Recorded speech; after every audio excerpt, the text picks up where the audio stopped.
BNP সরকারের মাত্র 5 মাস শেষ হয়েছে, এর মধ্যেই সামনে এসেছে নানা চ্যালেঞ্জ। প্রধানমন্ত্রীর তথ্য উপদেষ্টা বলছেন, ভেঙে পড়া রাষ্ট্র কাঠামো পুনর্গঠনই এখন বড় চ্যালেঞ্জ। এদিকে দেশ এগিয়ে নিতে আমলাতান্ত্রিক ধীরগতি কাটিয়ে ওঠার তাগিদ দিলেন সড়কমন্ত্রী।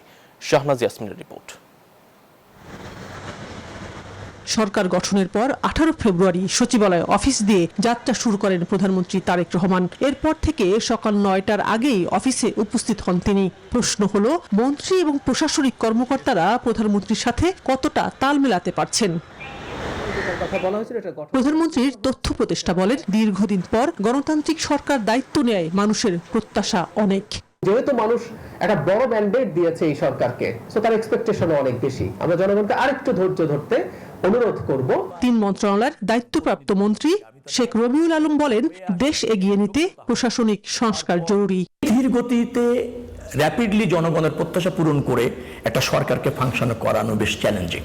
এদিকে সরকার গঠন করেই অগ্রাধিকার ভিত্তিতে মন্ত্রীদের 180 দিনের কাজের পরিকল্পনার নির্দেশ দেন প্রধানমন্ত্রী। চলছে সেই হিসেব। ওনার যদি কখনো মনে হয় যে কেউ ভালো পারফর্ম করতে পারছেন না, তার জায়গায় দপ্তর পুনর্বন্টন অথবা নতুন কাউকে দেয়া, এগুলো যদি প্রয়োজন মনে করেন তিনি সেটা করবেন।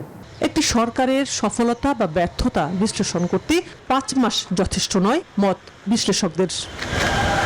একটি নতুন সরকার, 17 বছর পর রাষ্ট্র ক্ষমতায় বিএনপি, বয়স মাত্র 5 মাস।